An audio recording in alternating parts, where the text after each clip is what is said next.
ঠাকুর বলছেন আমি দেখলাম এক জুড়ে আছে চৈতন্য, এক জুড়ে, সব জুড়ে এক আর চৈতন্য চিন্ময়। যদি কেউ ভাবে এটা সব দার্শনিক কথা হচ্ছে, তো এগুলো তো শোনা কথা, আমরা দেখবো কি করে? দেখবো, আসছে, একটু পরে আসছে। আচ্ছা, চিন্ময় কেমন?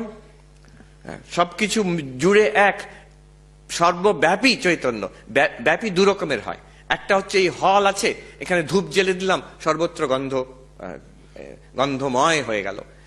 আলো জ্বেলে দিলাম, আলোময় হয়ে গেল।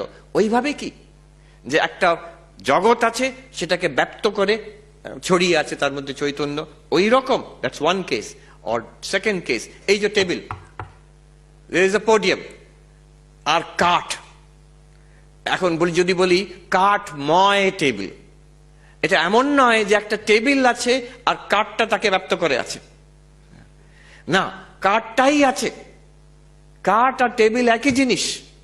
এই কাঠেরই একটা নাম রূপ ব্যবহার হচ্ছে table, name, form and transaction, এই হচ্ছে টেবিল। বাট এটা আসলে কাঠ। আমরা যখন ছুঁই আমরা বলি না টাচ উড, হ্যাঁ, টাচ টেবিল বলি না, আমরা টাচ উড বলি। সো এই যেমন কাঠটাই টেবিল, চিন্ময় মানে চিন্মাত্র, চৈতন্যই জগৎ। Consciousness alone is this universe.